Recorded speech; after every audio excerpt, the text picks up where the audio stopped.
From Acres USA, you are listening to the Acres USA podcast, a conversational podcast where we'll explore sustainable farming, regenerative practices, and the latest innovations in eco-agriculture with some of your favorite farmers and ranchers.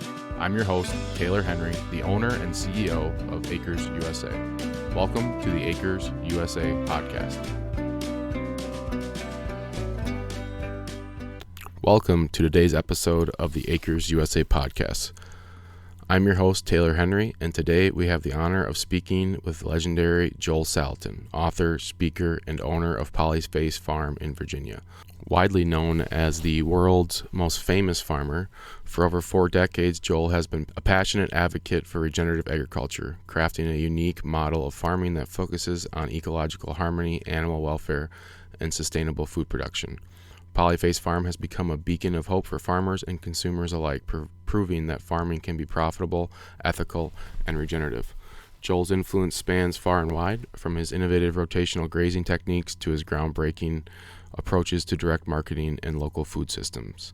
In today's conversations, we dive into his farming philosophy, his history with Acres, how he's built such a thriving farm without the chemicals and things that he was told he should do, and the vital role that small-scale local farming can play in the future of our food system, including a lot of marketing tactics and what Joel sees as huge potential in the future. Joel's also one of our main keynotes at EcoAg 2024. He'll be wrapping up the conference on the last day of the conference with a keynote talk and a couple other things that are still close to being announced. So let's welcome Joel Salatin and enjoy the conversation with him. Thank you.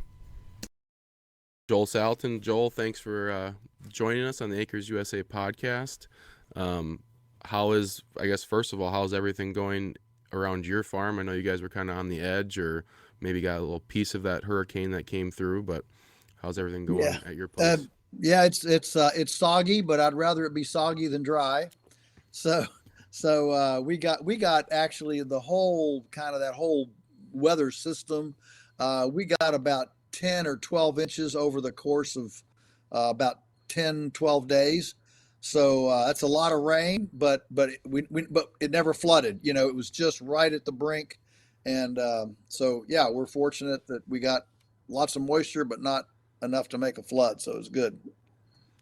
And you have good, I'm sure you get into the fall here, you have the best grass growing conditions. Oh my goodness. Last year, this time we were dry and burned up and just desperate for fall pasture. And this year, with the way the weather's forecasting here, with 70s for the next couple of weeks, up into the 70s, we should have stockpile for the winter. It's wonderful. We might not feed a whole lot of hay. Yeah. What's normally like your goal as far as, say, a adult mama? Well, how many bales do you usually feed one in a winter? Yeah, so the average in our area is feeding hay for 120 days, and we average 40 days. So we're a third of the average, and we're running 3 times as many per acre. So it makes a big difference. Now, we do feed hay for longer than that, because what we do is we feed hay longer here at the hub at home than we do on the rental farms, because here we can do our carbonaceous diaper, our pigerating, our composting, and all that stuff, because we have structures that can protect the winter hay feeding generated manure. On the rental farms, we don't have these nice structures. I call them nice.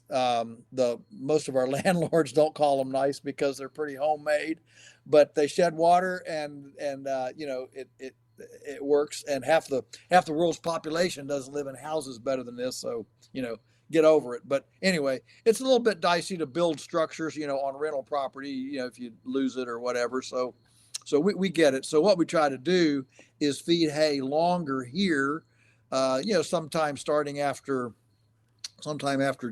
1st into January. And that allows us, we can feed 300 head here. And that allows us to take enough pressure off of the rental property that we normally don't have to start feeding hay there until mid-February. So now, then we're down to feeding hay there for only 30, 35 days. And we get close enough up to the spring that we don't lose our winter generated manure. The problem is when you're feeding outside in January, by spring, nearly all of that manure is either vaporized or leached away, and you don't get the benefit of it. Yeah. So I remember watching a video. Do you guys still have like a big shed that has a pulley system where you fill it full of hay and then you slowly pull that pulley system up to where they get access to more and more, and then it's like a deep pack bedding type of Yes, system? yes. The pulley system is on the feed the hay the trough so that the hay goes in. Yeah. And so as the bedding builds up, we call it the carbonaceous diaper. As the bedding builds up, we just keep lifting the hay gate. And we've had different configurations. In fact, we have a new one now. We've used V slotted gates. Then we made troughs that just hung. We did those, and kind of the newest one is just flat on the wall, a metal um, a metal feeder gate.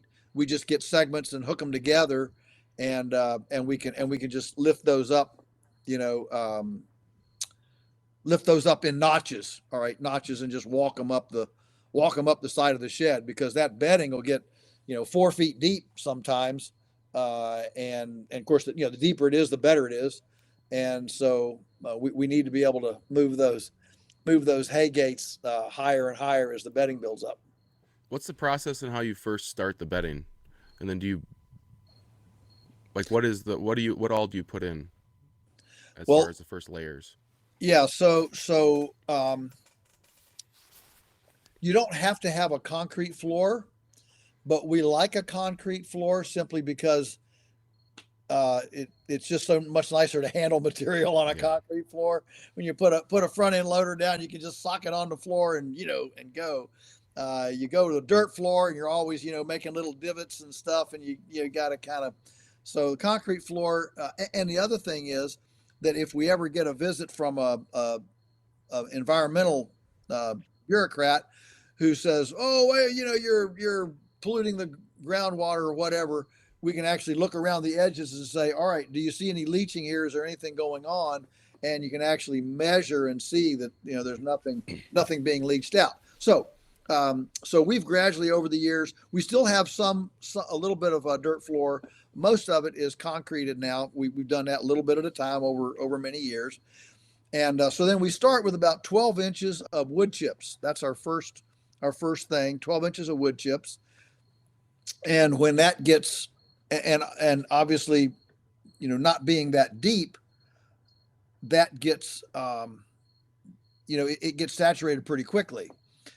And one point I'll make on that is that we push those chips into what we call a carbon shed, where they're stacked inside. We take the tractor, we push them, we run on them hard to push them together so that they actually heat.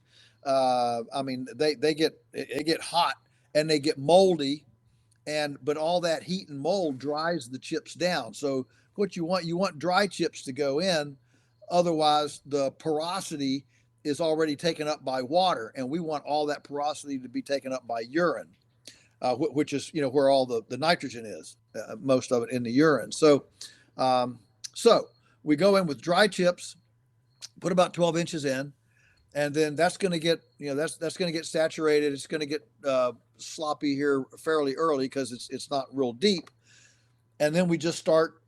Every few days we just layer another chips in about once every fourth bedding. So we run in 4 cycles, three cycles of chips and 1 of junk hay. So you always have some rained on hay, moldy hay, junky hay kind of stuff. And so we stack that separately in a separate area, and about every fourth bedding we put in hay. And what we do is we just dump a bunch in there. The cows eat about half of it, and they just strew the rest of it around and poop on it and everything. But the reason for the hay is because if all you use is wood material, sawdust or wood chips. Now, if you were able to get a bunch of chips with green leaves on it, where you had a lot of leaves in it, this probably wouldn't be necessary. But we do most of our chipping in the winter. That's when we have time to, go work in the woods. The snakes are gone, the poison ivy's dormant, and it's nicer to work in the woods. So most of our chips come in as chips, don't have leaves in them. Because of that, it's very, very difficult to get the carbon nitrogen ratio down low enough. You want the carbon nitrogen to be somewhere between 25 and 30 to 1, C to N, 25 to 30 to 1. And with nothing but wood material, it's very difficult to get it below 40. And as a result, then when you go to aerating it and making compost, it tends to get way too hot. So by dropping your CN ratio lower, it actually helps the compost to be better, and so that hay, that every fourth feeding of hay is good. And we put in about 80 pounds of corn, whole shelled corn, 80 pounds of corn per cubic yard of material. So we just put that in. The cows tromp it into the bedding, and it ferments because the cows are heavy, and all this bedding pack is fermenting. And so as the cows walk on it, so that corn ferments in that bedding pack, and we just build it up, and obviously, it depends on weather and different things. The cows can go outside, but so on a really nice warm winter sunny day, they'll go lounge outside. But if there's any inclement at all, rain, snow, or if it's real cold, they love to lounge inside, because that fermenting bedding pack never freezes. It stays even when it's 0 outside and the ground is frozen. That bedding pack is about 50 degrees, which it's not warm to the touch. But if you're a cow and you're lounging on it, it's a whole lot warmer than frozen ground or frozen concrete. So very comfortable. So they spend most of their time lounging in the shed, under the roof, on the nice clean bedding, and then when the cows come out in the spring and the grass begins to grow, the cows come out literally, to start grazing. And that very same day, we go right in with pigs. Pigs then seek the fermented corn and start aerating and going through that bedding pack and convert it from anaerobic to aerobic compost. And about 6 weeks later, it's ready to spread. It is not a complete, it doesn't look like potting soil. It's not a complete composted, but it does smell like, forest soil, rotting leaves, has that wonderful, sweet, good smell to it. And that's what we're after, is that, that nice stabilized nutrient profile, where the nutrients are now tied up in the dead bodies of the microbes that decompose them. So you can spread it on a rainy day and it doesn't stink. You can spread it on a rainy day and it doesn't run away. It's stabilized. How deep do you make sure you bury the corn so the cattle don't actually go down and pick? Oh, we just when we put the chips in with a manure spreader, just load the chips in a manure spreader and just walk it slowly through the lounge area, spinning it off. And when we put the corn in, we just put the corn in the in the bottom of the manure spreader before we put the wood chips in, and it just comes out with the chips. So it's just scattered and impregnated. Or you can take the front end before you put anything down. You can go with a front end loader and just tilt that and run that corn out. Then put your wood chips on top of it, and if there's a pocket of it, the corn, the cows might eat half a mouthful or something, but they don't want to pick that corn up out of the manure, and of course then immediately they step on it and push it down into manure. So that's not really a problem. Yeah, we've developed a much smaller scale system like that, and I do like it. It's awesome seeing pigs go into that after the cattle leave. It really is. Yeah. I can imagine if you're at 4 feet deep, they end up burrowing down and probably lose some pigs in there sometimes. Well, when it's that deep and they're almost done, you can look out across that pack and all you see are tails sticking up, Yeah. because they're way down in the holes. Now, one of the things, Taylor, we have not found a pig that will go 4 feet deep. It's Oh just yeah. deep, and so when it's 4 feet deep, we go down 2 feet and pull the pigs out and take that top 2 feet off. Then we put the pigs back in, let them go down the other 2 feet. We do put we obviously we have an idea of how long we're going, how deep it's going to be based on when we start. So if we have a lot of stockpiled forage outside and we don't have to start feeding hay very early, for example, if we don't start feeding hay until the 1st of February, that makes a big difference in how deep the bedding pack is going to be versus if we have to start the 1st of January. And so we know generally how deep it's going to be when we start. And so based on start time, we'll determine we want to put a lot more corn in the bottom than we put in the top, because the pigs have to work a lot harder to get to the bottom than they do the top. The pigs don't dig like post holes. They get the easy stuff. Pigs aren't stupid. They get the easy stuff first, off the top 12 inches. And then obviously they have to dig down through that initial 12 inches to get down 24 inches. And then to get down 36 inches, they've got to overburden. Think about a surface mine. They got to overburden this stuff to the side and dig this hole down to the 3 foot level. So if it's 4 feet, we haven't found a pig that would go down that deep. So when it's that deep, we just take the top 2 feet off and then we put the pigs back in and let them finish off the bottom part. Got it. What's the management process for Stockpile? What species are you guys looking for? Are you starting to plan for Stockpile right now? How do you guys manage for that? We think about stockpile, throughout the season. And when we make our grazing plan for the year, I do that normally in January on a nice cold day, and get in at the desk and make a grazing plan for the year. Obviously, we're already thinking about the next winter's stockpile, management planning section, the winter before, because that determines where you're going to start in the spring and all sorts of things. So uh, so essentially, we we kind of have a kickoff date. I think if there's something I can add to the conversation, for us, it's the first significant rainfall after August 9th. And that's a completely arbitrary figure. It's Teresa and I's anniversary, so it's a really easy date to remember.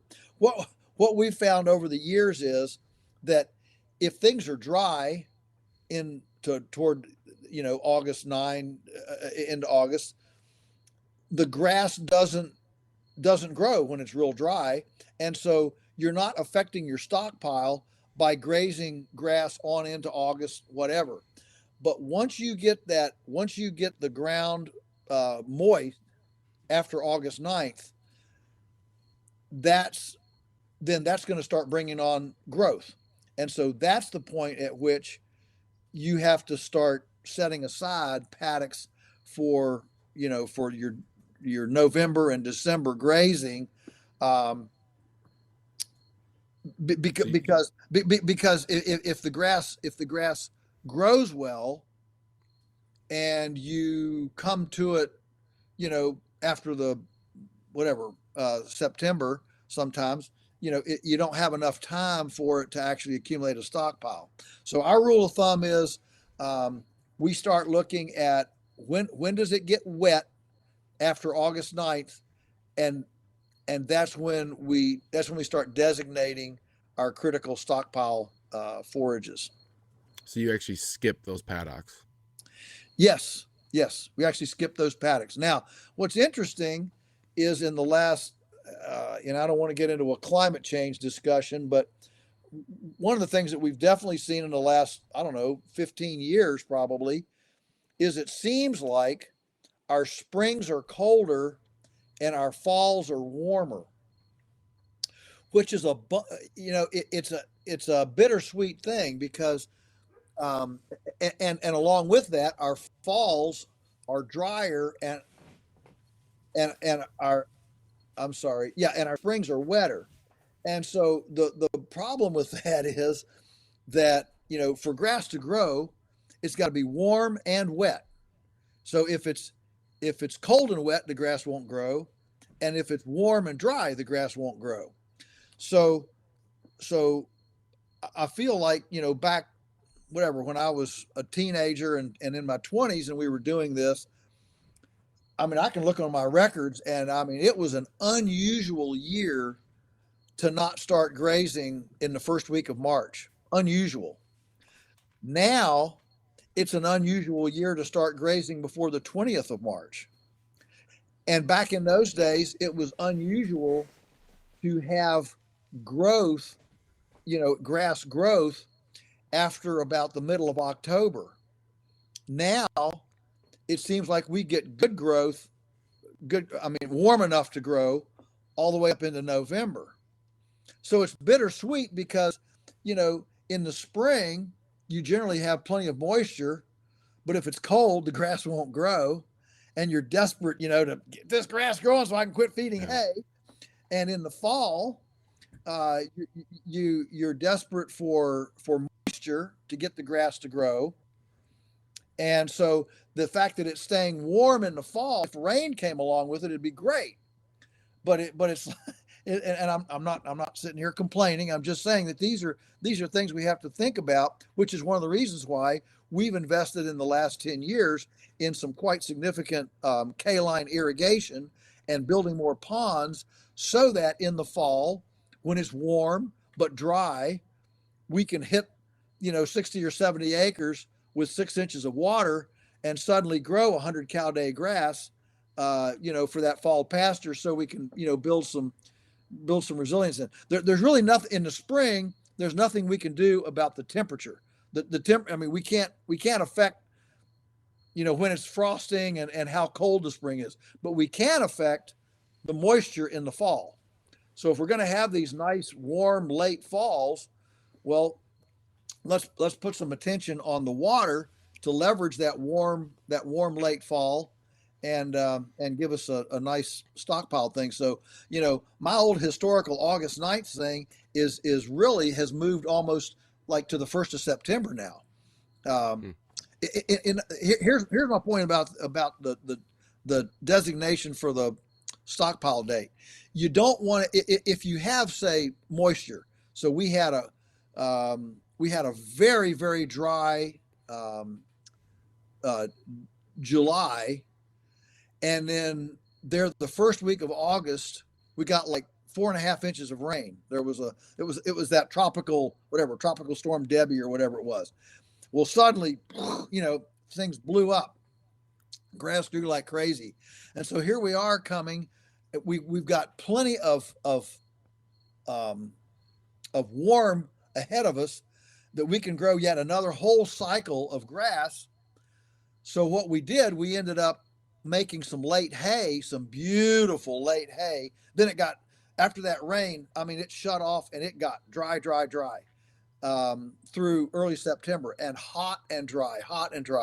And but because we knew, or we were pretty confident that it was going to stay warm and we can get good grass growth up to the 1st of November, we knew that we could go into September and harvest some of this explosion of growth that we got in August, make late hay, and know that it would come clear back nice for a nice stockpile yet through October.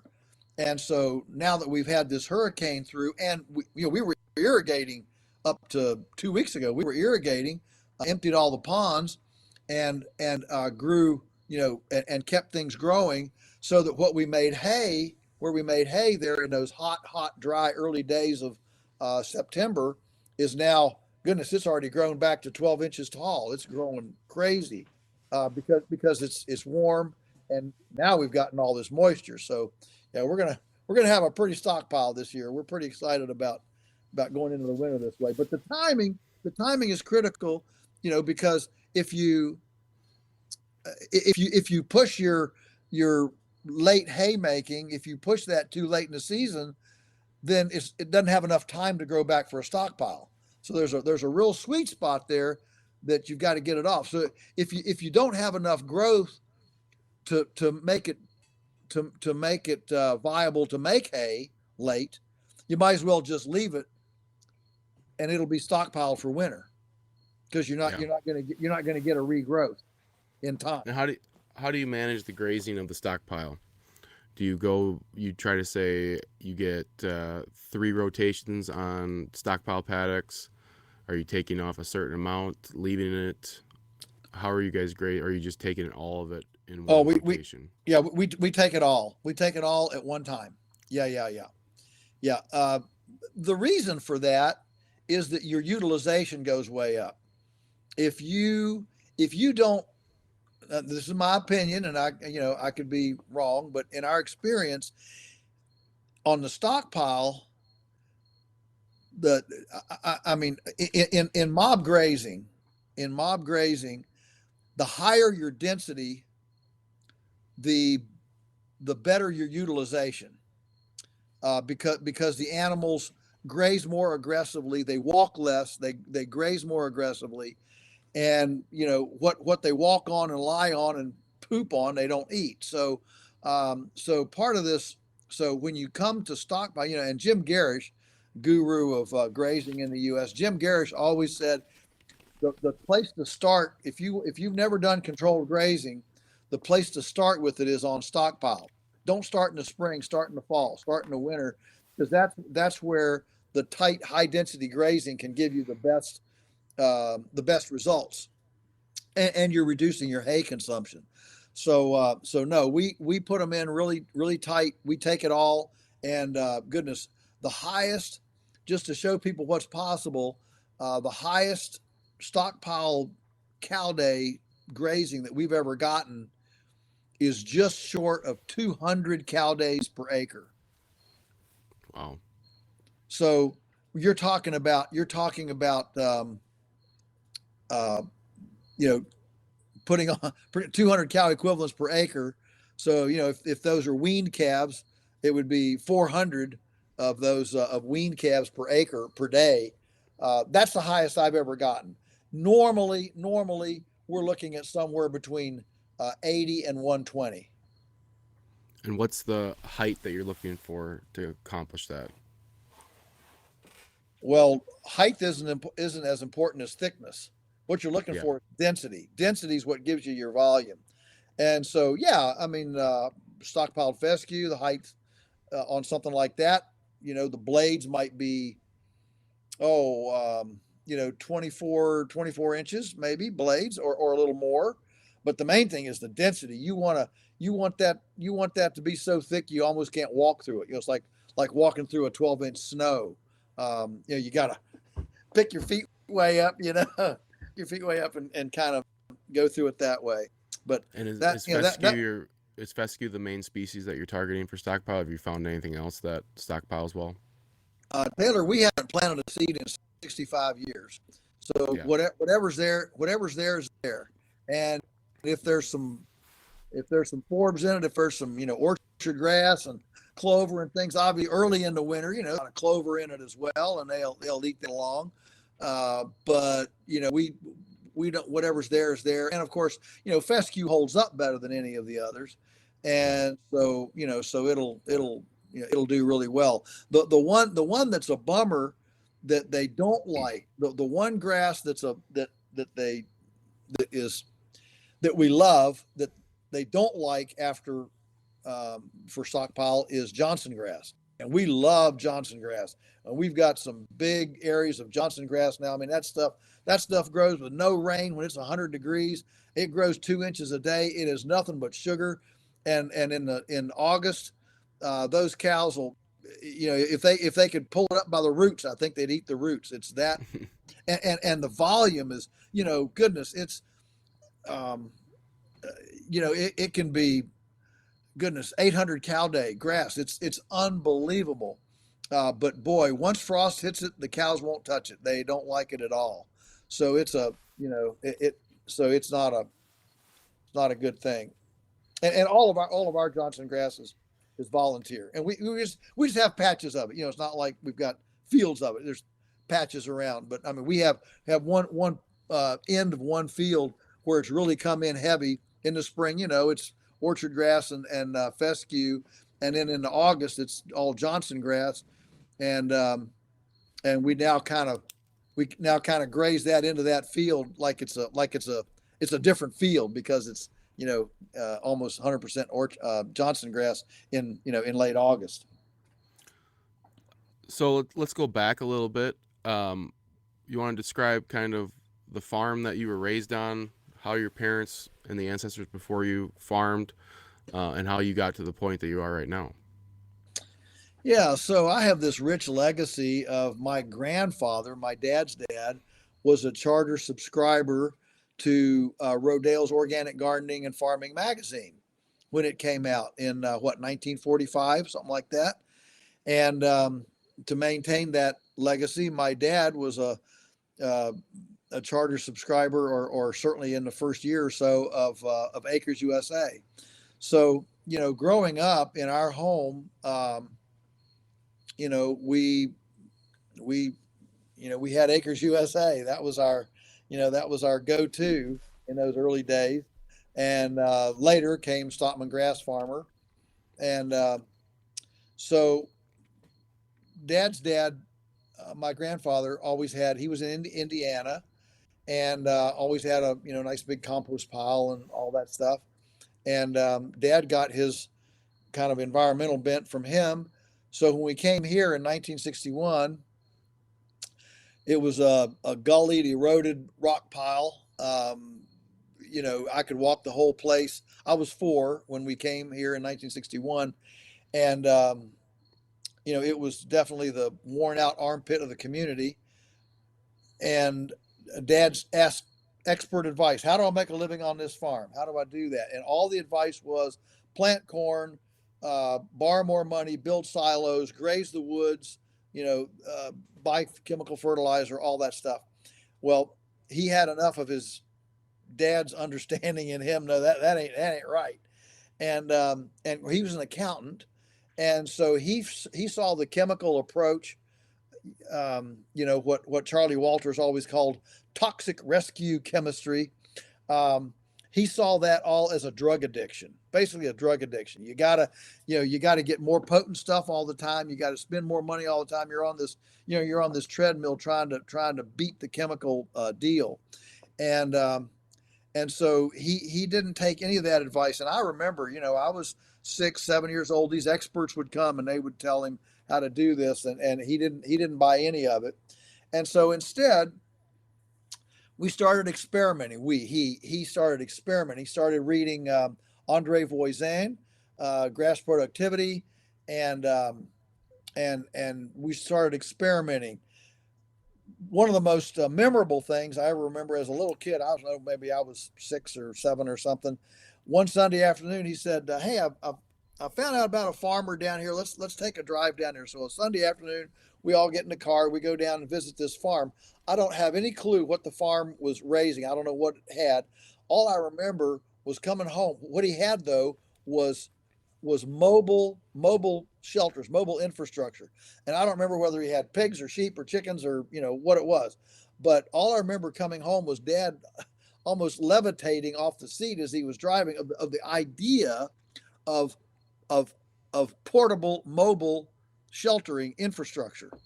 And so by reading Voisin, by reading this, then by the late 60s, we had built a big portable loafing shelter for the cows, a big shade mobile, and we were we were experimenting with these. My older brother had rabbits, and we never could get the mobile sheltering to work for them because they kept digging out. But I got my first chickens when I was 10, 50 as hatched, heavy breed special from Sears and Roebuck, and started a little egg business when I was 10, and it was growing. I was selling to the neighbors and people at church and different things. And so now I'm 13, 14. I got to have more space for these chickens. And we had the proverbial stationary chicken house with a dirt yard. And when we abandoned the rabbit shelter things, we had just pulled them up in the rafters of the barn. Farmers, we never throw anything away because you hope you can repurpose it. And so Yep. Dad said, "Hey, why don't you just pull those rabbit pens down? We'll put chickens in them." And so that's what we did. We pulled them down, put chickens in them, and boom, pastured poultry was born just like that. At least our rendition of it. And I had those all through high school. So Dad and Mom never made a living from the farm. They worked off farm. Off farm jobs paid the mortgage, so it got paid off by the time I'm in my late teens. And now I'm thinking, how do I make a living here on the farm? And so this was Watergate. Nixon, went down, and I had a talent for writing. When I'd entered an essay, I never entered an essay contest that I didn't win. And I'm not saying that proudly. I'm just saying that I knew I had a talent, and I loved to write. I would write just for fun. And so I said, okay, well, I'll go be a journalist and find my deep throat and bring down the next president, with corruption, and do a bestseller, and then I can retire to the farm, hopefully before I get too old. That was kind of my entrance plan. But but as it turned out, I worked part time for the local newspaper when I was in high school, and on the weekends, and they liked me, and they told me when I left for college, they said, well, when you get done, come back and we'll put you on. And so that kind of changed. That made an option to actually live at home and do the town thing. And so that's what I did, and they hired me on as soon as I got out of college, and went back to the newspaper. So now I'm living at home, working at the newspaper, still scheming. How do I make this thing work? How does a small farm make a full-time living? Then Teresa and I got married, and that was the best investment I ever made, because I married a woman more frugal than I am, and she was the quintessential, she could can, sew, drive a tractor, she could do anything. And so we fixed up an apartment in the attic of the house. We called it our penthouse. We drove a $50 car. We never went out to eat. We didn't have a TV. If we didn't grow it, we didn't eat it. And neither one of us had good paying jobs, really good paying jobs. But by having our own firewood for heat, not having a mortgage, not going anywhere, driving a $50 car, we were able to save half of our paychecks.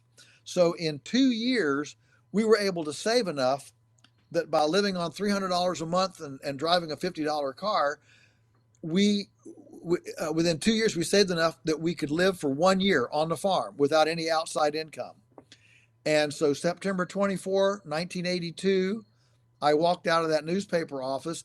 I didn't think we would make it. But my goal was, I'll get so many things done. We were in college one summer. I put in all the fence posts by hand so that we could start, we could move our controlled grazing from moving once every like 4 days to once every day. That was a game changer, because now we had a network permanent wire in. All you had to do was cross fence like a ladder. Before then, you had to put in all this surround them. Made a big difference. And so that was a game changer. We saw the fertility coming. We saw what the chickens did. We bought a chipper. We started composting. We saw what that did. And so we had a lot of experimentation. And so when I came back full time, I said, you know what? We'll probably run through this nest egg, but the number of things I can get done in a year by being home full time and not distracted with the town job will, hopefully shorten my time away from whatever, 15 years to 12 years, or 12 years to 8, or 8 to 4, or whatever. And so that's what we did. And as it turned out, that little nest egg dribbled and dribbled and dribbled, and we were able to make it. And by the third year, I say by the third year we could exhale. Okay, I think we're going to make it. And so the third year, we kind of, by that time we were into doing the chickens, and but our expenses were so low, we didn't need a whole lot of income, and we didn't have, we never ate out, we never went to a movie, we never took a vacation. We just lived very, very cheaply. We lived on like $4,000 a year. You don't have to make a lot of income when you can live that cheaply, and we had our kitchen up in the attic. Our kitchen and bedroom were the same room, and it was tight, but it was okay. It was great.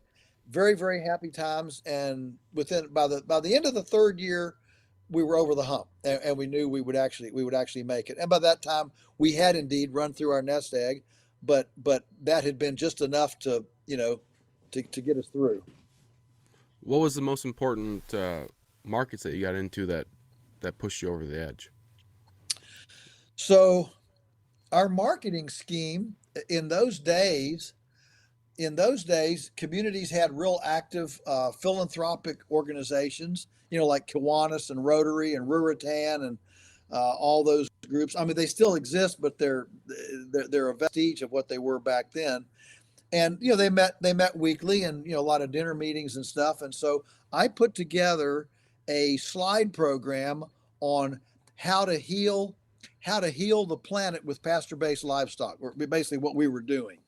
And it was not an overt marketing thing, but it was educational. That was the presentation, was educational. But it was a marketing scheme, and so I started doing all these clubs around these dinner meetings.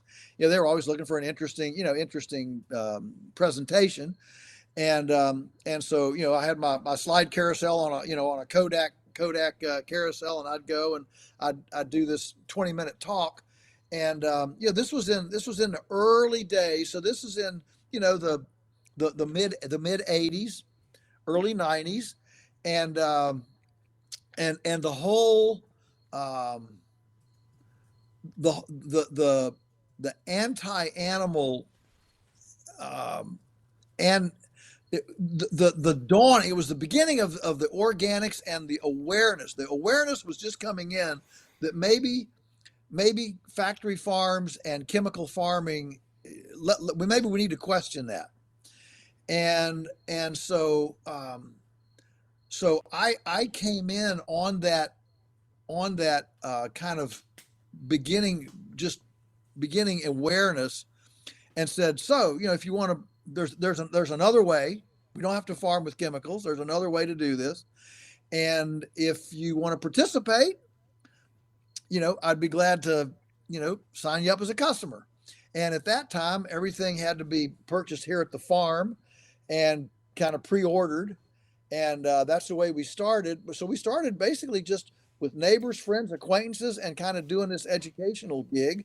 And every one of those, there'd be 100 people at the meeting, and you might get two or three or four, and and then they told somebody else, and we encouraged people to tell others. When somebody would call us, say, hey, I heard about you. My first question was, well, where? And if they give me a name, then the next time that person came to buy something, I'd give them a big hug and slobber all over them and say, hey, thanks for spreading the word. Go over and get a free chicken or a free dozen eggs or something, free, a free pound of hamburger.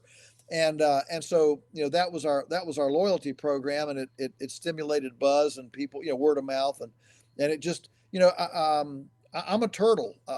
I'm not a rabbit. The turtle won, the rabbit didn't. And so it just was just gentle and slow, which was good, because it enabled us to metabolize our learning curve a little better, and it just continued to grow until today there's 22 of us that earn a full-time salary from the farm, and we service, we ship nationwide and service a lot of people. It's pretty cool. How much do you think it has to do with where you are at geographically? I know you're outside of a nice size city, and is that a big part of where you guys are selling your direct to consumer items? Yeah. So, boy, I wish we did sell into Stanton. So our nearest town is Stanton. It's a town of 20,000 people. So that's our, that's where we go to shop, if you will. Um, it is at the confluence of two interstates. We're on a dirt road. So if you've ever been here, we're not in the middle of any kind of major anything. You have to really want to get here to get here. Um, and I would say initially it was just perseverance and living cheaply that enabled us to. And remember, we had this little nest egg. It was about $10,000. Remember, we were living on about 5,000 a year, so it was a 10,000 doesn't sound like much. It didn't sound like much back then, but living so cheaply, we had all our own eggs. We milked a couple of cows. I mean, I always said if we could buy Kleenex and toilet paper, or if we could grow Kleenex and toilet paper, we could, pull the plug on society. And so it was the frugal living that enabled us to not have to grow fast. And so we never bought advertising. We never did that. We never tried to grow fast. We just tried to be good and service the people that we had. And people started, people would come out, and it wasn't a lot, but it was enough. And then we began making deliveries, and that that so there are steps that you do, and that was a big part as well. So you would say the biggest thing that grew was that you almost did in-person webinars pushing people to your product. So it was educational based. Yes. And I'm sure you were charging a premium at that time as well. So what Yes. were some of the ways that you combated people, not willing to pay for that? Well, the product sold itself. The difference between, for example, our chicken or beef or pork, the difference between it and the conventional was pretty astounding. I remember a food fair that we did at the city park, and I bought a Tyson chicken and took one of ours, same size, put them in identical crock pots, cooked them, and poured the broth off. And our broth, you could read a newspaper through it, and the stuff from the Tyson chicken was so gray and dark, it looked like manure. And it probably maybe some of it was, but anyway, you could really, the differences were amazing. We bought a we took a pound of our ground beef, went and bought a package of ground beef at Kroger's, good stuff, not junk, cooked them together, poured off, showed people so you could see the shrinkage. Ours didn't shrink. The stuff from the store shrank 20%. Well, so what do you want to buy? And so, we did a lot of education. I did a spring newsletter that we now call my spring epistle. Someday I hope to compile them all in a book so everybody can have my life history of these spring epistles, to show how we communicated, not only educationally but transparently.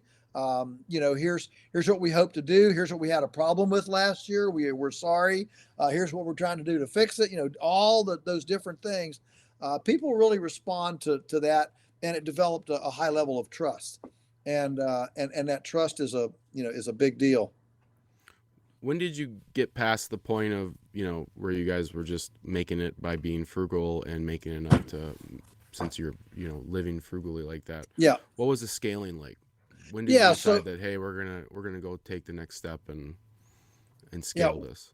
Yeah. Well, we never took a scaling thing. I would say that we were rocking along okay, but it took us about 6 years, 7 years. So now we're up to 1990, and it took us that long to actually have some savings, to have a little left over at the end of the year.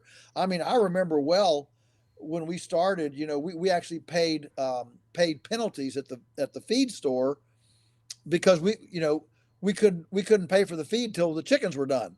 Well, the chickens take 8 weeks. Well, they want 30 days, and so okay, well, charge us the interest.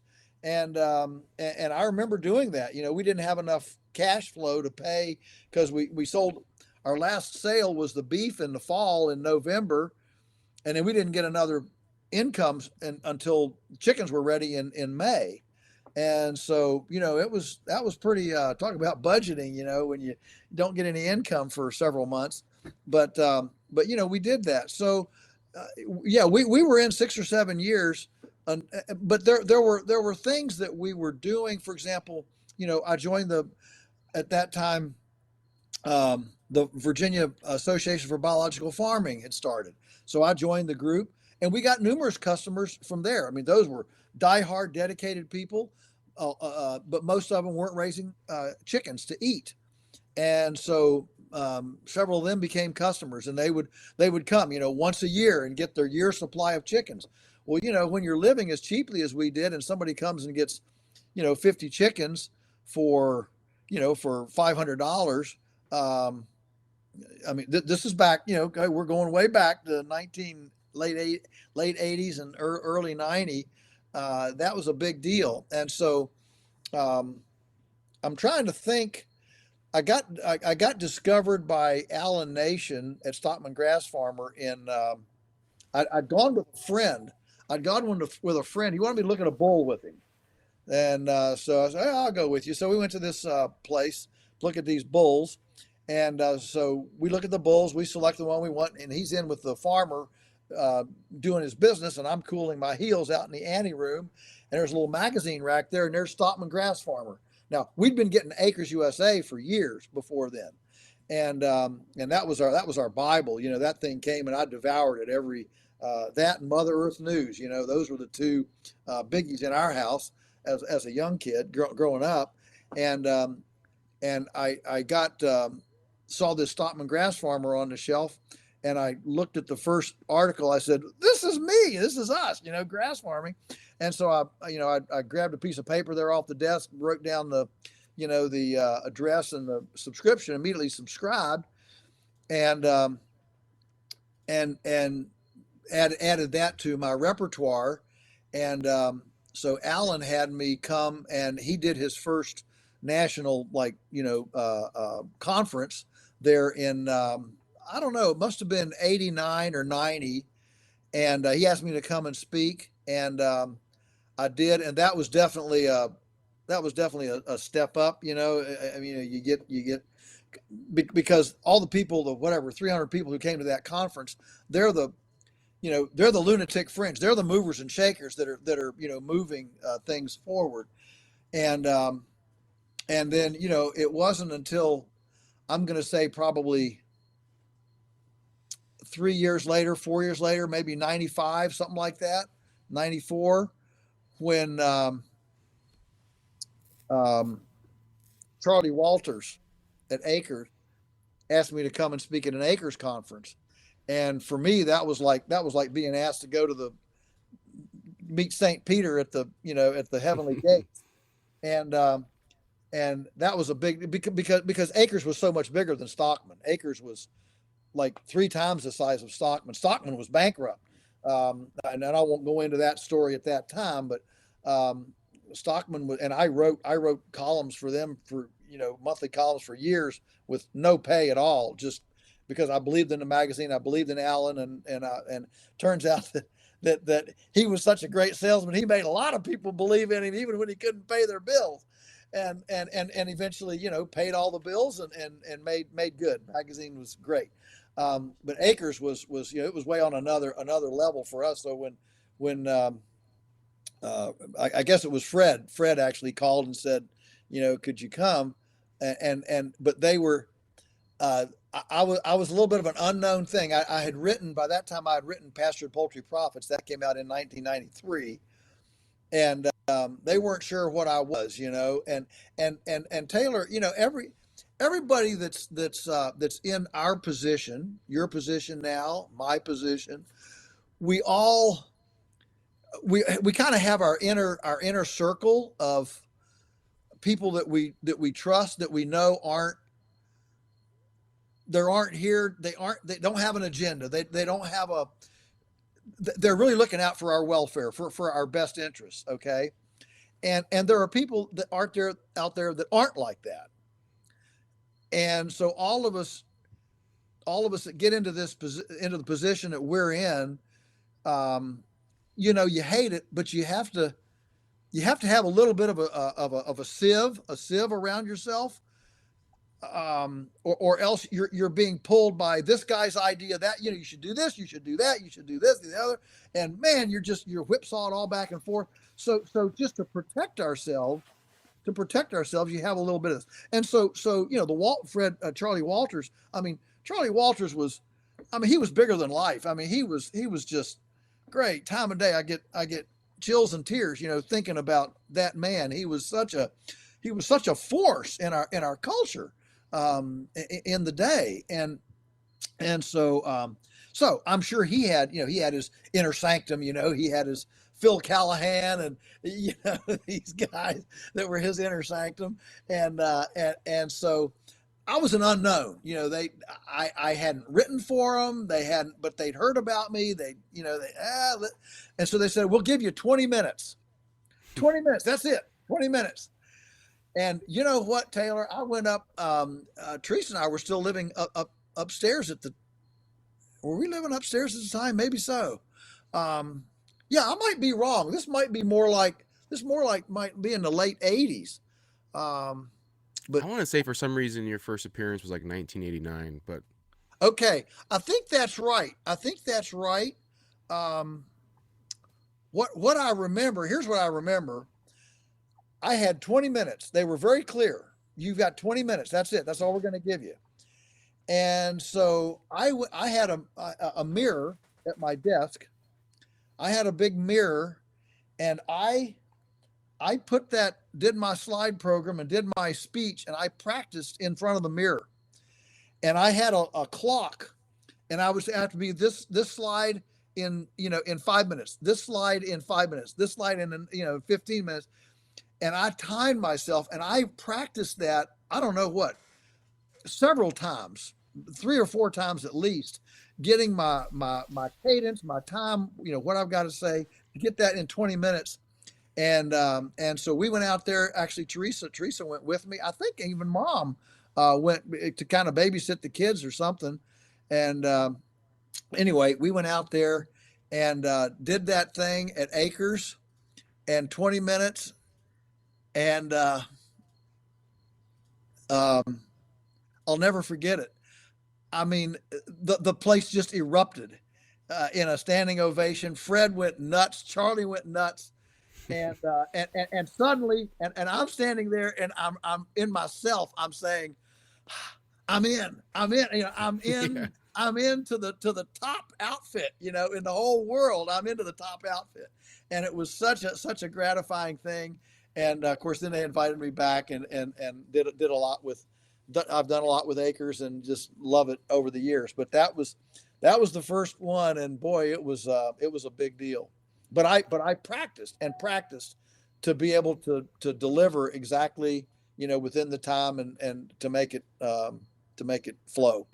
Hi there. Just wanted to interrupt this episode to make sure that you have heard about our Acres 2024 Eco-Ag Conference. This year's event will be held in Madison, Wisconsin from December 2nd through December 5th. I think we have put together one of the best lineups for a conference in the regenerative and organic agriculture space. Gabe Brown, Alan Williams, and their team from Understanding Ag, along with Joel Salatin, John Kemp, Gary Zimmer, Mark Shepard, Dr. Nasha Winters, Megan Neubauer, Matt Powers, Nigel Palmer, Will Harris, Jeff Poppin, Aaron Silva, Austin Unruh, Andre Liu, Jay Fuhrer, Steve Diver, and many more. So if you're interested, feel free to give us a call at 970-392-4464 or email us at support@acresusa.com. You can also register online at acresusa.com/eco-ag.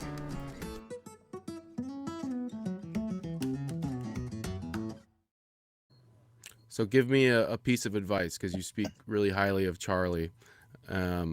What what made him so special that we can try to bring back to Acres to make it, what it was originally meant for? Uh, he was such a fantastic writer. I mean, um, I've written a lot, and I'm probably a half decent writer, but man, Charlie was on another plane. For me, the two greatest writers that I've ever that are in that I consider my icons are Wendell Berry and Charles Walters. When I read their stuff, you know, my thought is, man, I want to grow up and be able to write like that. I mean, what a wordsmith. I mean, what monuments monuments to the stupidity of man or something. I mean, Neanderthal agriculture. I mean, these were just iconic phrases that Charlie just he invented. He was such a word crafter, and was able um, to say so much in so little. Um, What's the reason why his name is on so many books? yeah, that's right. Yeah, I mean, yeah, he's yeah, his name is on so many of our books. It's yeah, yeah, yeah. I But picture him sitting in an office and spending a lot of time writing by yes, hand. yes, absolutely, he did. And even when he was old and couldn't see, he was able to dictate. I mean, I remember just when he couldn't see, he almost had to. Well, I mean, he could just kind of see images as he got real old, and he'd walk up to that podium. Everybody would just kind of hold their breath, to why is he, he's going to stumble, is he going to make it, and Fred would help him up, and he would get up there. And Taylor, when he started speaking, it was like an oracle. It was just, to me, as a as a whatever, as a presenter, as a guy who loves drama and theater and communication. To me, he was just like an oracle. And wow, it was, yeah. Don't look, Taylor. Trust me. Don't try to be like him. You I know, can't. just I just don't just, have those just same qualities, but yeah. And you know what? As I've aged, I've realized, you know what? I've got a style too. I'll never be a Charlie. No sense in trying to be like that. I'll never be a Wendell. No sense in trying to be like that. Just enjoy your voice. But I think it's healthy to reminisce about these great icons who moved. You know, who, sorry, I get teary. Who moved people. So it's profound, profound. well, I think you fit into that uh, profile now in our generation. So I think you've accomplished that. Thank you. That's very You've kind. done a lot. You've done a lot of important things for this movement, but and I almost feel sometimes a little bit. It's easier now because now it's kind of the cool thing to talk about this stuff, but Yeah. back then that it wasn't. So the No. pressure that you guys must have felt was Hmm. it was pretty incredible. Yeah. Yeah. Yeah. It was. I mean, I've been called a bioterrorist to my face. I've been called a murderer. Because we all know that half the earth would starve if we farmed this way. So I'm a murderer. I've been called a typhoid Mary. I mean, yeah, and Charlie, boy, he because he was a bigger thing than I was. I'm sure he faced way more, opposition than I did in my little corner. Um, and so, yeah, I just can't say enough. Um, can't But pay so pay how do pay him enough tribute. Hmm. yeah? Well, I hope we do a good job of paying him tribute too. Um, how do you explain? Because I mean, you became so enormous. You got into you're probably one of the first farmers in this niche that became mainstream. How do what was that process like? Where you just kept getting opportunities and spreading the message? Yeah, well, one of the principles of of life, I guess, or of just of the world, is that communicators lead their movements. And so if you can articulate, the people who articulate the movement are the ones that gravitate to the top, because they're the ones that are able to message. I mean, whether it's Hmm. an evangelist like Billy Graham, who could articulate the gospel better, or Vandana Shiva, who can articulate um, the small farm thing better. A lot of it is just ability to communicate. So when um, when families come up and you've got this little son or daughter in tow, that's 8 or 9 years old, and my daughter, my son, they say they want to be a farmer. Um, what should they what should they take? What curriculum? What courses? What should be their kind of their schedule, their trajectory? My answer, believe it or not, Taylor, is get them involved in your local theater. Yeah. Get them, storytellers. Get them involved in communication, storytelling, because storytellers and communicators are the ones who drive the world, and and who drive movements. And so our where I am now in the movement is not because I'm a better farmer than anybody else, or work harder than anybody else, or got a leg up on anybody else, or I'm smarter than anybody else. I was just really gifted with an ability to, I think, to say to say what needed to be said in a way that resonated with a lot of people who didn't have the language to say it. Yeah. And one of the most common things that I get when I travel and speak at stuff is um, you're saying what I'm thinking, but I don't have the language to say it. You know, and I think that's exactly what Charlie did. Um, he was able to articulate something that so many people felt, but didn't have the language for it. And so we need. He was a prophet. I mean, we need prophets, and we need poets. We need prophets and poets. And when our society starts to appreciate the prophets and poets as much as it does its technocrats, maybe we'll get a better compass on what we should innovate. One of our problems is we're so technically sophisticated that we can innovate things that we can't morally, ethically, or spiritually metabolize. So we overrun our headlights, and we innovate things, we develop things, and then we spend 2 generations trying to deal with the ramifications of our own intelligence. And if we would just go back to the intelligence of creation and natural pattern and order, um, we would we could put all our innovation on leveraging that, rather um, than and picking up the pieces from the stuff that we've developed.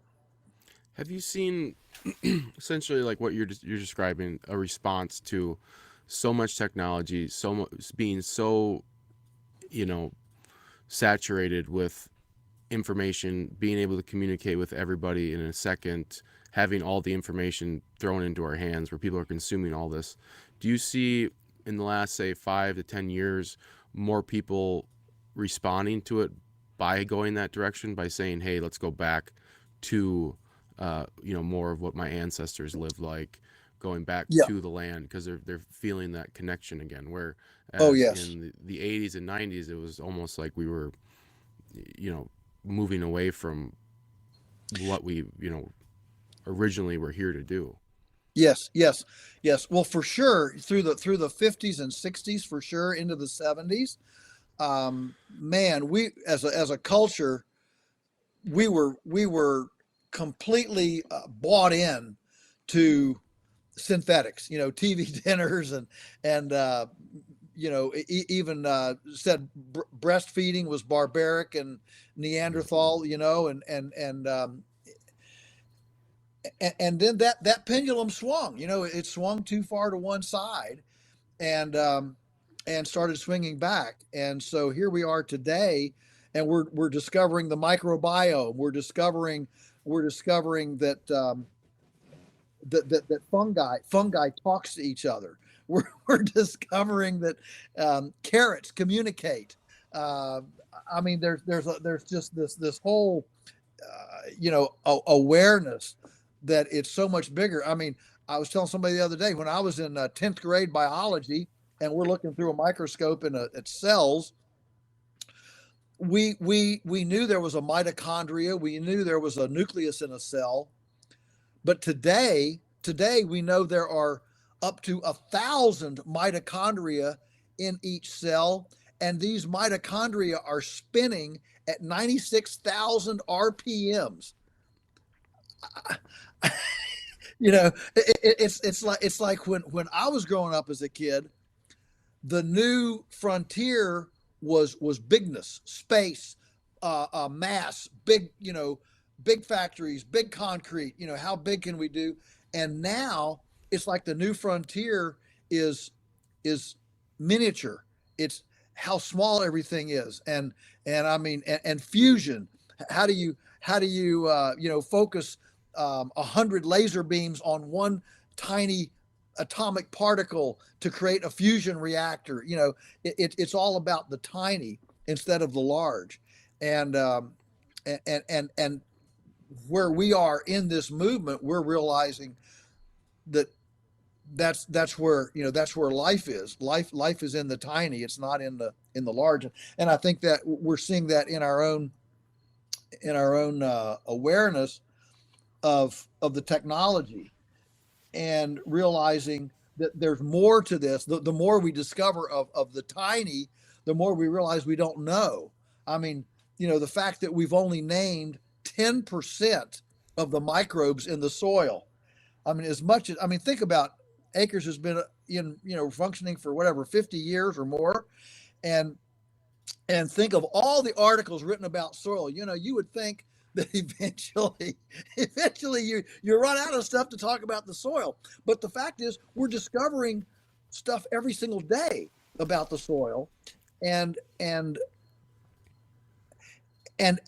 as we discover the complexity and the intricacy, and we realize, like Charlie Walters always said, Neanderthal, what I like to say is, we walk into this world like a bunch of conquistador swashbuckling sailors, that is ours to possess and ours to manipulate. And actually, there's way more intelligence there than we can imagine. And so intelligence actually would require that I back up and say, whoa, wait a minute, let's enter this a little bit humbly, like Indiana Jones, in the Holy Grail, come gently and humbly, rather than just dive into this. Are you excited about any technology that will actually help us identify the difference in this type of farming? I've met with people that are developing phone apps that at some point they'll be able to take a picture of two steaks side by side, and you'll be able to tell for sure if something's grass finished, and you'll Yeah. be able to tell if something had grain ran through it, or Yeah. one that I'm kind of excited about. I think it'll change grazing is GPS collars. The fact that you'll be able to move cattle, without all the interior fencing at some point. How do you see technology serving us and serving this movement moving forward? Yeah, you're describing Dan Kittredge with the Bionutrient Food Association. Yep. And yes, if you hadn't led with that, that was what I was going to lead with, from a technology standpoint. I think that could be a major change, because that would get rid of all these expensive and check your box certification things that are highly subjective and often don't deal with everything else. So technology that I think, yeah, you mentioned GPS collars. I think it'll be a long time before those actually replace electric fencing in high rainfall areas. Where the GPS collar really works is in is in brittle environments where you've got a lot bigger areas, and it's a lot harsher climate. You don't have the production per acre that we do here in our smaller, our eastern places east of the Mississippi. But beyond that, for sure, where technology, what we have seen at our farm, the technology that's made a big difference is logistics protocol. I mean, the fact that we can now ship 4 dozen eggs in a box. We can ship eggs cheaper. We can ship eggs to doorsteps in Baltimore, Boston, Chicago, New York, Philadelphia, than they can get them at farmers markets.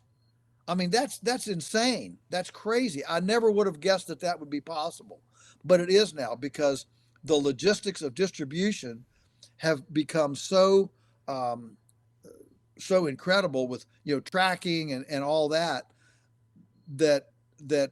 it's just incredibly.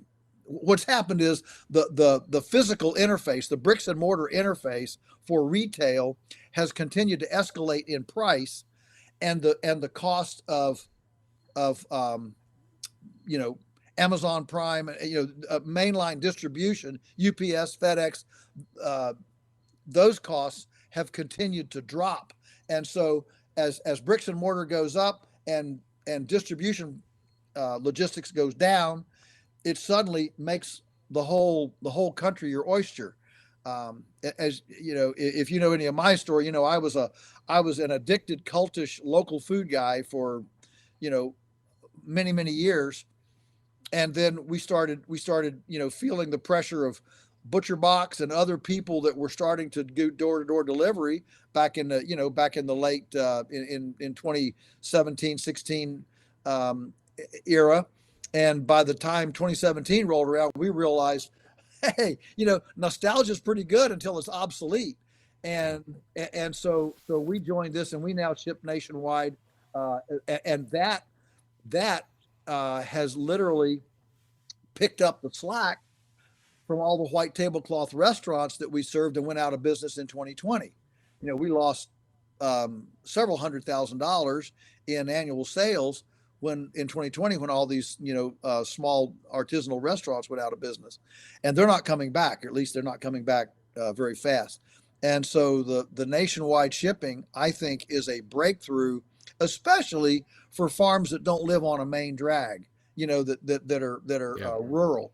It's been a game changer. And then the other big game changer, of course, is the ability to very freely, through social media and websites, to be able to communicate with customers with a blog, an email, a little video. Here's what we're doing today, that sort of thing. We have never had that level of cheap communication with customers that aren't next door. And listen, I'm still a local food. I'm all about local food, but I also very much appreciate that people in the city, the simple logistics of being able to get on a truck that's already coming by your house or your apartment anyway, rather than you driving out somewhere to meet somebody for some eggs and beets. I'm my mind is shifting a little bit as to where is the carbon footprint, where is the real logistical efficiency here. And so for us, the biggest change in technology has been just distribution logistics. Yeah, I guess I hadn't thought about that as much, but yeah, that's true. People can truly, and then the softwares and the websites, the things that people have created, have made it easy for people to do that now. Yes, you're yes, not technically savvy. Oh, absolutely. I mean the fact that we can take a T-bone steak here and run it across and put it in a box, run that box across the scale. The scale. Listen, we have software.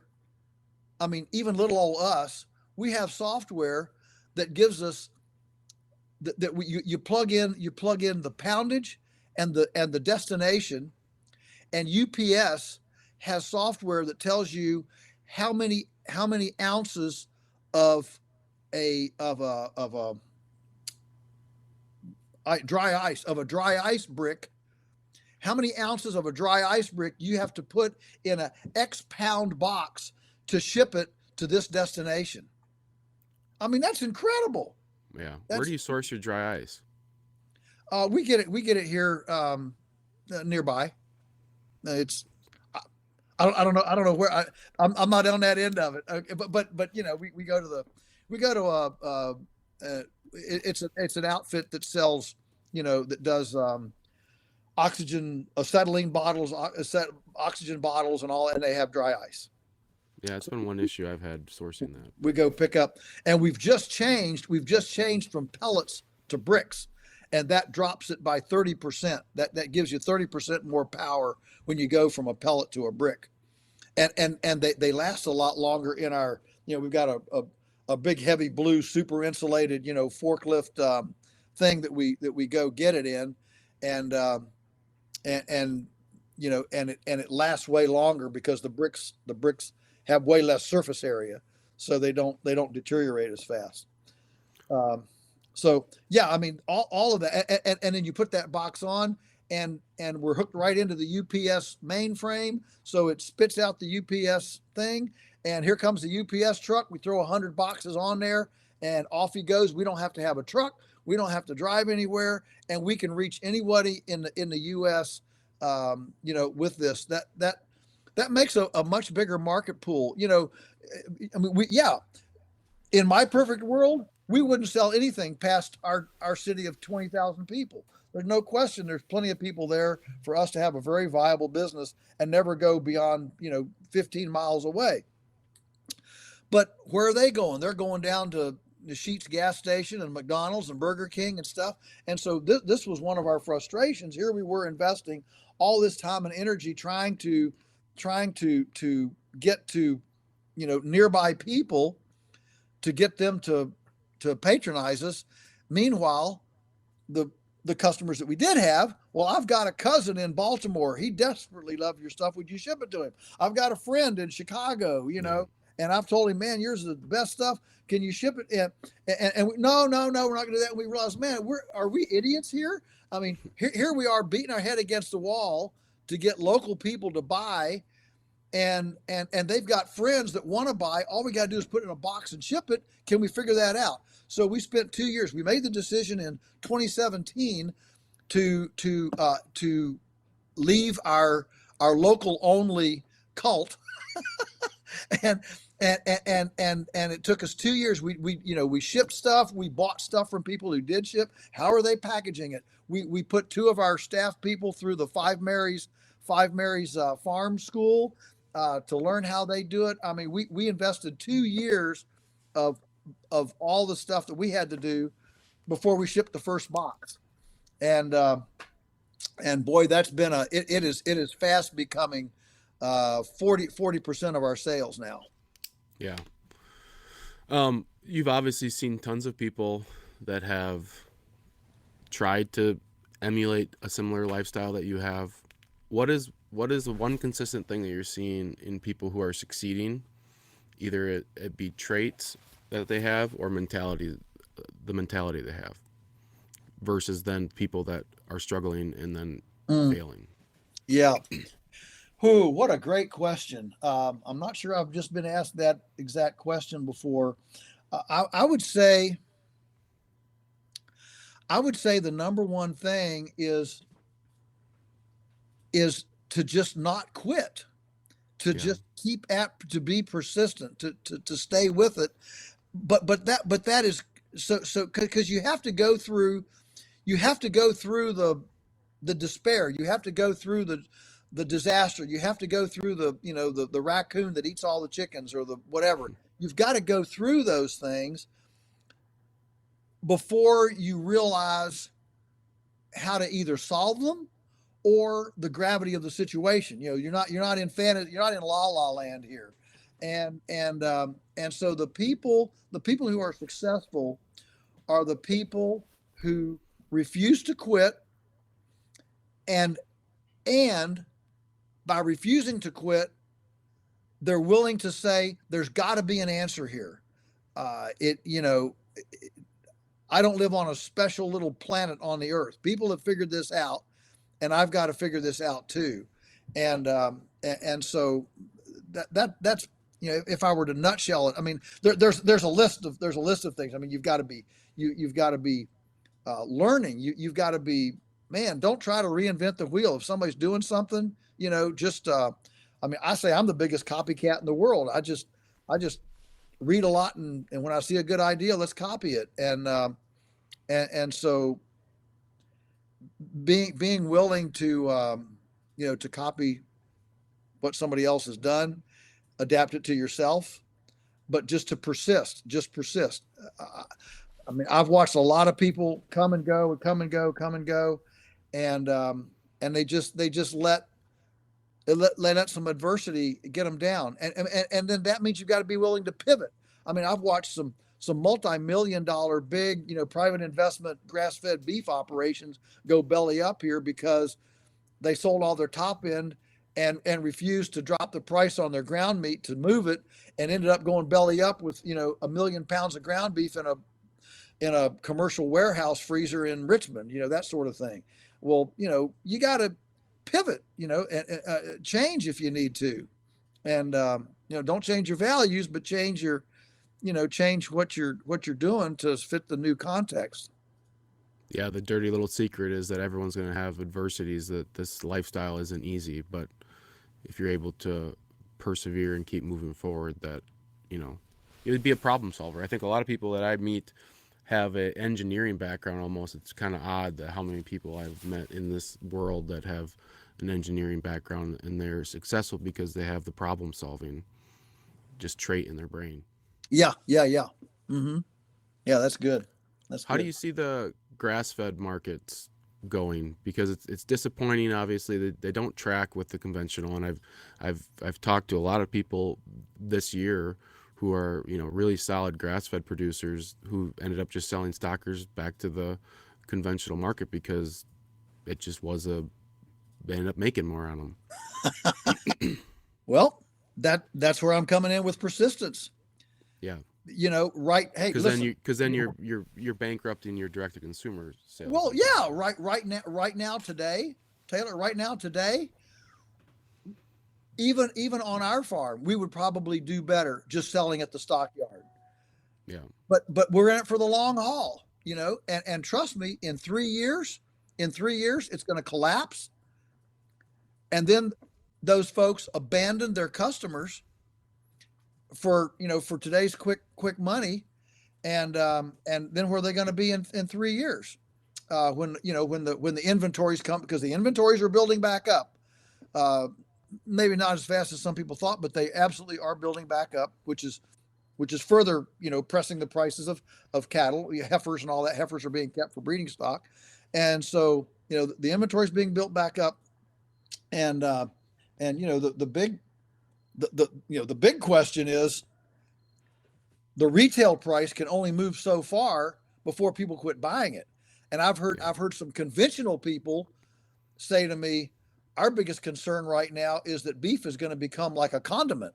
It's going to go the way of milk. Milk is all, people don't drink milk anymore. I mean, I grew up drinking, I drank milk at every meal. I drank, half a gallon of milk a day, raw milk. We milked our own cows. That's the way I grew up. And a lot of people did that. A lot of people drank a glass of milk. You know how few people drink a glass of milk anymore? They put it in their coffee, put it on some breakfast cereal, but to actually guzzle a glass of milk, almost nobody's doing it anymore. And so milk has gradually become almost like a condiment. And if that and look at what milk, look at milk prices. So if that happens to beef, if beef becomes so outrageously priced that it becomes a condiment, then all these guys selling at the stockyard today are going to really be in a hurt. So we just slog along, and we recognize that once in a while, direct marketing, there are things that happen, and direct marketing is debatable this year. All right. But Yeah. next year, when the price drops, wow, aren't we glad we kept our customers? And What makes it debatable this year? Just because it's difficult to buy stockers and then sell them for a price that makes enough. yeah, yeah, Yeah. that and the effort of that goes into marketing when you can just take them down to the sale barn and be done with it. I mean, Yeah. if you can sell a stalker for $1,800, um, it's awfully hard to keep that calf for an extra year and a half and finish it on grass and find a customer, direct market it, go through all that stuff, for an extra, for actually maybe about the same amount of money. Yeah. Or but you got to realize that's what that put yourself in a feedlot situation. These feedlots are paying that for these cattle, and the retail market has moved some, but it hasn't moved that much. I mean, the last time we had this cycle, Alan Nation was alive. He was my guru that fed me all the inside, industrial the beef stuff, and and and at that time, Was that back in like 14? yeah, yeah. Yeah. At that time, feedlots were losing like $100 a head, every single animal that went through there, and so half the feedlots went out of business. That's part of this whole concentration in the industry. Half of them went out of business, and so now, well, not now. I mean, 3 or 4 years ago, it took 3 years of good times for the feedlots to make back what they lost over that 1 year or 2 year of bad times, and then suddenly the people, accuse the feedlots of price gouging, and you're making all this money and all this stuff. Well, nobody was saying anything back, for 2 years while they were losing $100 or $200 a head. Well, now on this cycle, which is twice as high, I can't imagine what these feedlot guys are doing today. I mean, I just can't imagine how they're making it work, and because retail prices have gone up some, but they haven't gone up 3 times. I mean, in order for the retail end to be fair to the production end right now, you would have to see ground beef in the store be $12 a pound. Yeah. And it's not $12 a pound. Yeah, I would. Yeah. So you think those guys are having a hard time, but they have obviously almost a little bit of the persistence gene where they know they need to fill their orders, or absolutely, yeah, they're out when it's good times. Yeah, absolutely. Which is why outfits like Tyson and ABS, they're trying to do to cattle what's been done to pork and chicken, and that's have captive supply. That what they're trying to do is go to captive supply, so they don't have to, so they can control it a little more. But the beef cattle, the production end, the cow calf guy, it's going to be a while before they capture all the way down to that level.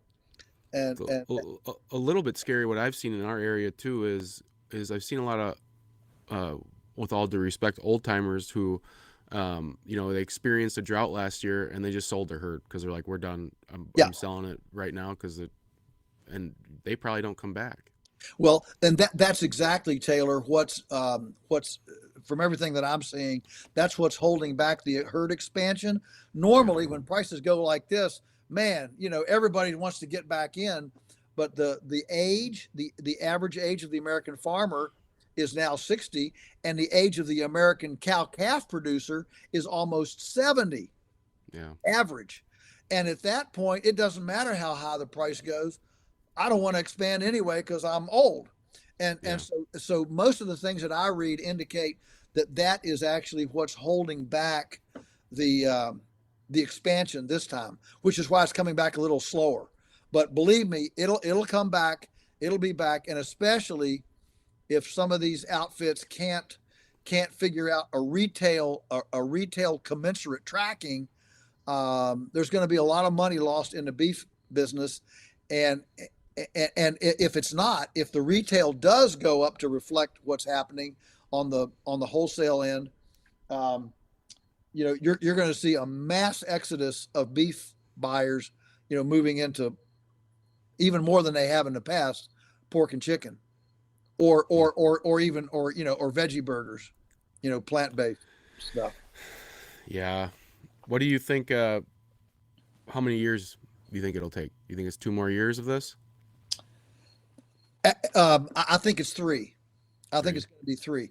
In fact, Kit Pharaoh was here at our Stockman grass gathering back in August. He's the biggest grass-based seed stock producer in the world, and he and I were talking, and he thought it was three too, and he's really in the system. I'm just a little player on the outside, but he's really in the system. He's got whatever 4,000 or 5,000 cows, and it's a big outfit. And he said it'll be 3 years. So you should still, in general, you'd be relatively safe buying some right now, in theory. You mean yeah, buying calves. Well, the thing is, I don't know that you're going to be safe buying calves. So then you go, because the calves, yeah, you might be okay buying calves. Yeah, for sure, I think the price is going to hold up for a while, but the price of calves seems inordinately high. But I just talked to a guy, one of Teresa's cousins has a herd of cows, just regular commercial cows. He culled 2 cows 2 weeks ago. He culled two cows. They were healthy and stuff, but they were just culled cows. Took them down to the sale barn. He got $2,500 a piece, $5,000 for 2 culled cows. Yeah, that's crazy. I know, you can't even find a good deal there. No, I'd say go try to find a cull cow and put some weight on them. But that's right. That's exactly right. It's hard to find those right now too. Yeah. So think about that. If you do the numbers on that, 20. Just to make the point, let's say that cow yields a carcass of, let's say she yields a carcass of 600 pounds, and so she's going to give you 400 pounds of ground beef. All right, 400 pounds of ground beef, and you're going to sell it for $8. That's $3,200. Well, it's going to cost you about $700. It's going to cost you about $700 to to process it. Well, what's that? That's $2,500. So now you're down to the sale barn price. So at $2,500, what's in it? What's in it for the retail? What's in it for the hauler? What's in it for the market? What's in it for the distributor? There's nothing left. There's nothing left in the chain to and that's ground beef at $8 a pound. If you sell that ground, they sold that cull cow for $2,500. You add another $700 onto it. That's $32. Yeah. That's $8. Yeah, you're at break even at $8 a pound. That's right. That's just break even. Yeah. And if ground beef is being sold for anything under under $8 really, but certainly under $7, there's no way anybody in that chain can make a penny. The only thing I could think of is that the big people that are driving, like the big processors, just can process at such a lower rate that'd be the only thing I could think of, that way that they make money. But I've been trying to do this math in my head too, and it doesn't make sense. Yeah. Well, they can process it lower. For sure, versus a small plant. But even they are going to have they're going to have a $200. Well, that only gives you a $500 margin for the hauler.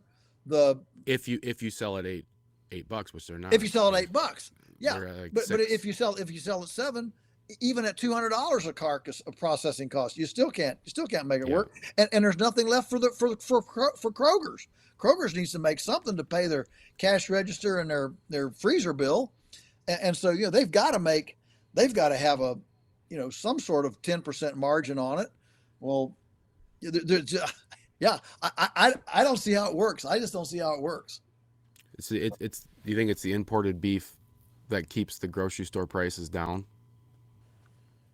Well, that certainly helps. That Yeah, certainly helps. But especially in grass fed. yeah, yeah, yeah, from um, other places. All right, Joel. Well, I don't want to take up too much of your time. I appreciate your time today. What's something that our listeners can expect from you when you come to our conference in December? What's on top of your mind that you want to talk about? Yeah, so I probably I don't know yet, but what I'm thinking right Yeah, now, I haven't put a lot of thought into this. I've got a lot of speeches between now and then, but um, the things that I'm seeing that are exciting are are the trends in our country toward wellness, and as dysfunction accelerates and people get more concerned, there's one thing you don't want to be when the wheels fall off. You don't want to be sick. You don't want to be the one back in the bed when everybody's running out the front door saying, "Hey, can you pick up my bed and carry me with you?" And so there is a plethora of interest in wellness, everything from diet, food, spiritual, emotional, um, um, health care, homeopathy, functional medicine. I mean, functional medicine doctors are cropping up everywhere. I'm just running into them. Oh, I'm a functional medicine. I'm into functional medicine, and I've never heard such a bunch of this. So what this tells me is that the consumer interest in the kind of farming that we're doing is just accelerating with the function of our day. The second big trend is a massive renewed distrust of the orthodox narrative. The orthodox narrative has been shattered by COVID. Um, I mean, I just saw a survey the other day. 5 years ago, 77% of people had what was called a high trust in their doctor. Today, that's down to 33%. I mean, that's trust of your medical doctor. Okay. yeah, And so what's happening is people are people are wanting to disentangle from the system. And so, for example, when Putin invaded Ukraine and fertilizer jumped 400%, all the farmers were on the news outlets. Oh no, what are we going to do? The sky is falling. We just laughed because we don't buy any of it. yeah, So that disentanglement idea is is penetrating every facet of society. It's creating a homestead tsunami. People are leaving the city, moving to the country. People are, I mean, and think about it, in the fall of 2020, the number one Googled food item in Google was how to make sourdough bread. That was the number one thing. Uh, and so I think these are all. My bottom line is I am not optimistic about where our overall culture is going. I mean, with the federal debt and just the Fed and whatever, burning down the cities and defund the police and all those things. Not to get political, but I think that the general trend of the country is negative, including the cost of healthcare. I mean, how does a country care for 1 in 34 people that's autistic? I mean, those numbers are just coming in. How do you do that? All right, as a when you have that many people who can't function, just the cost. So we see this deterioration in the culture. But what that does is deterioration overall in the culture makes fantastic opportunities for people that are running counter to that yeah. orthodox narrative. And that's where Acres USA is strong. That's where we come in, and that's what we promote.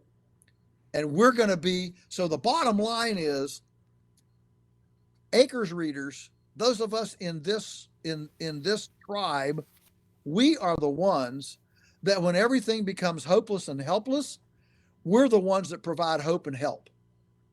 And that's the shining light on the hill that we have to cultivate, that we have to grow, and we have to own as hope for the future. It's well said.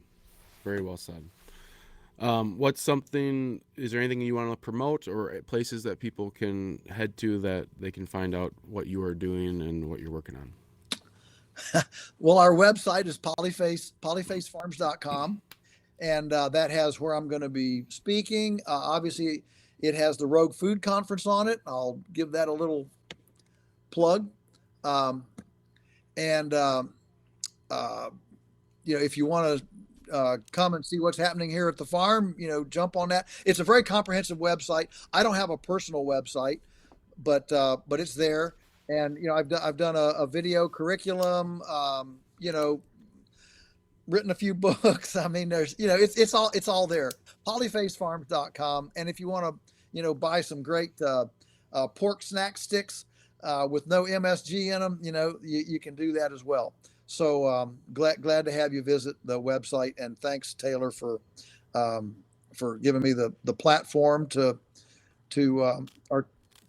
talk. Thanks a lot, Joel. We'll see you in December. Thank you, Taylor. Thank you for listening to the Acres USA podcast, a podcast production of Acres USA. Find us on Spotify, Apple, Google Play, and other popular podcast platforms. Acres USA is North America's oldest publisher on production-scale organic and regenerative farming. For more than 50 years, our mission has been to help farmers, ranchers, and market gardeners grow food profitably, regeneratively, and with nature in mind. Find our books and other Acres USA media and learn about Acres USA events at acresusa.com. Read our online magazine at members.acresusa.com, and we'd like to thank Acres USA staff for their contributions to producing this podcast. This episode was edited and engineered by Weston Larson of Acres USA. We're grateful to our guests for taking the time to talk with us about their experiences.